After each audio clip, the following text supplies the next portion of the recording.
welcome to y'all, and thank you for coming to the Frog Creek Restoration ribbon cutting. This is another dual-purpose project. It's designed to help water flow and water quality, but then it also helped beautify one of our city's parks. So we're very glad to all the people that helped in the design, helped build it, helped get it finished, and now we'll turn it over to the people that know something about it and can give us more details. And so thank you for coming, and go on in. You said somebody would do something. Okay. Is that me? Okay. Secretary Nag will come out and give us a little speech, and then the people that know about the project. There you go. Okay. Thank you, Mayor. That's why I got confused there when you said know something about it. Mayor, thank you so much. It's good to see you again and again and again and again. We've had quite a stretch here. You're doing a lot today in terms of open houses and commemorating some really important investments here from a water quality standpoint, but certainly the fact that we've been able to be in town for a very important couple of groundbreakings, JBS and ADR axles, really I think is special for this community, and I think goes a long way in showing the heart of this community and the preparedness of this community to be ready to say yes to good projects like that is no small thing. And I think, as we've mentioned many, many times, it is a competitive market when it comes to siting investments like we're seeing here in Perry. So you've got to be ready and you got to be attractive, and that's no small thing. So I want to congratulate the entire community here of Perry. And a part of that, of course, is doing things like we're talking about today. I want to be clear. I would have probably more appropriate for me to have been over at the wetland project that we that you cut the ribbon on or commemorated this morning. That's the project that the Department of Agriculture has direct investment in.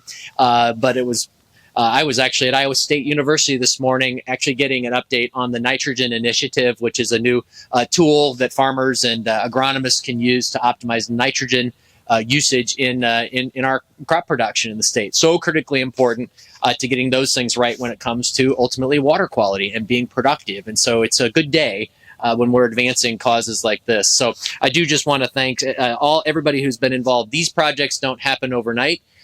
Just like economic development is a team sport, I would say that conservation is as well. And I always love to see all the logos that get stacked up on the signage or the where give credit where credit's due. It takes a lot of partnership locally, at the state level, federally. Our partners at the DNR, the Iowa Finance Authority, certainly our team at Iowa Department of Ag and Land Stewardship.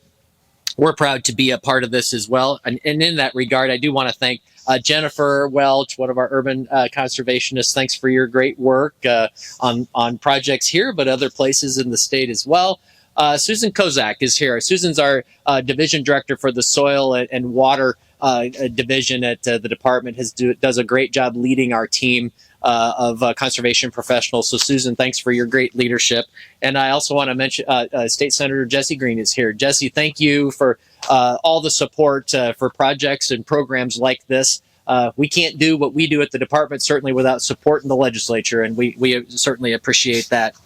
Look, this is all about driving towards efforts to implement Iowa's nutrient reduction strategy, and that means we need to be working on water quality initiatives in every landscape, urban and rural, all across the state. Critically important. And a couple of projects that we're talking about today are great examples of that. So when I look at why would we be involved, why is the Iowa Department of Agriculture involved in something like this? Again, it's because we believe that we need to be working in every landscape. And so it is imperative that these projects have a water quality impact and improvement. That is essential. But what I love about projects like we're looking at today is that they have value add, meaning they are community amenities.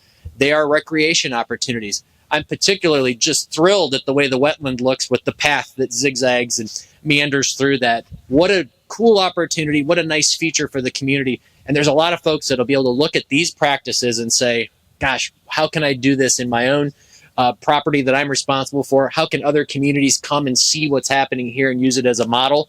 These are great things. And so those are no small pieces of these projects, is that they're very visible and that they can be used as a model for others. So let me just say that I want to congratulate all the partners involved in this. And Perry, congratulations on yet another amazing step forward this fall.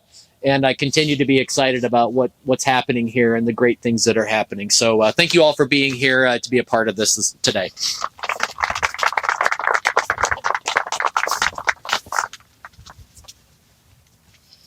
Hi, I'm Jennifer Welch. I'm an urban conservationist, part of the Department of Ag and Land Stewardship's Urban Conservation Program. And I want to echo the Secretary's comments about, just the teamwork that it's taken to make this come together.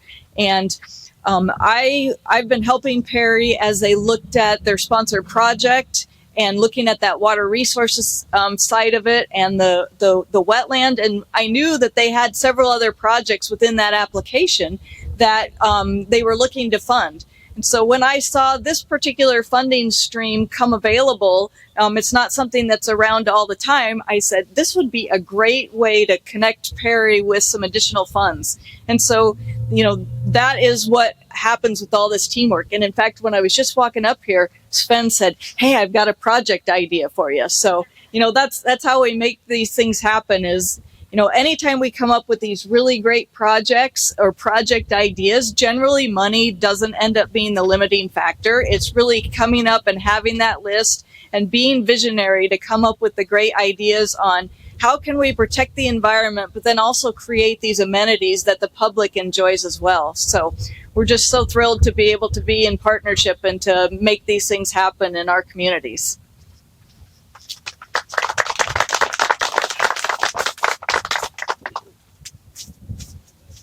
Thanks, everybody. I didn't really know I was going to be talking today, but I'm here now. So part of the funding that made this project possible came from ARPA dollars that the governor's office administered through the Iowa Finance Authority for projects that had water quality and watershed improvement aspects to them.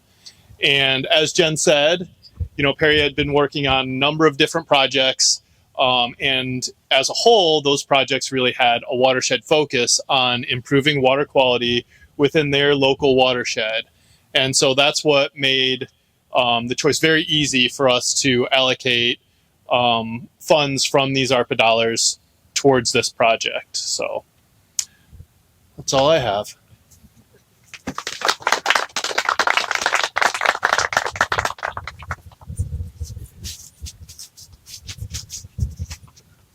All right. Thanks again to everybody for coming today and those who have joined us since our 10 o'clock. Want to thank all of our funding partners for all of the projects today, but this one especially too. It's really these types of projects that we're able to bring together a range of different funding sources to be able to really make a positive impact in our community. So within Pattee Park, it's our oldest park in Perry, and this has been a wonderful project to be able to come in, not only give it a visual facelift, but also really make improvements, again, for stormwater quality in how we approach this project, but then also just visually and able to make more experiential opportunities for folks to get down closer to the water to really look at fish or crawdads, whatever that is swimming around in the water.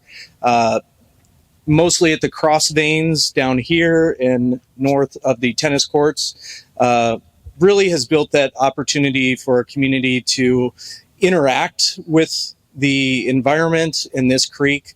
And we'll build on that even more with educational signage of what they're seeing, explaining some of the practices that have been implemented in this project, but really kind of bringing the community in a different way to Pattee Park rather than only amazing swing sets, merry-go-rounds, things like that, but really adding another layer to the experience within our park. So that's been a really fun piece to work on throughout this project. Again, putting all of those funding pieces together and really kind of going down the center of Pattee Park. We're really working on spreading that investment out into the rest of the park. Just a few months ago was the ribbon cutting for the mini pitch just up over there by the band shell. For the younger folks on the old sand volleyball courts, and for the more experienced folks on top of the old swimming pool. So really, it's really fun seeing these investments coming into Pattee Park.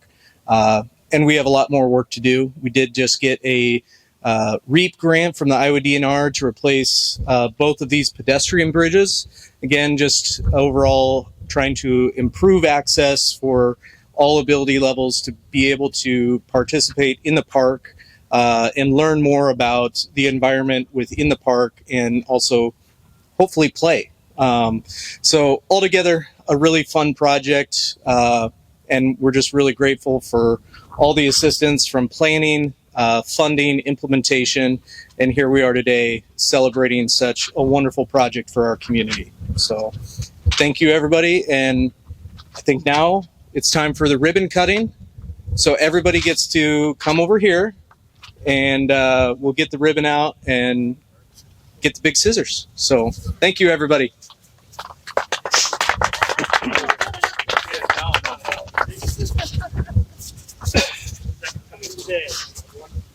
That's good. Big scissors. My luck, I would fall. I don't know where that one is up. So. You want to cut again? You want Mike to cut? No, not me. Not you. All right. Chief, come on. Come on, Chief.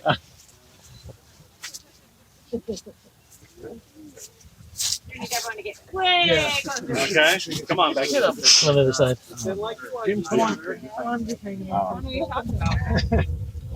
You're not doing security detail on this photo, are you, Jim? Okay, 1, 2, 3.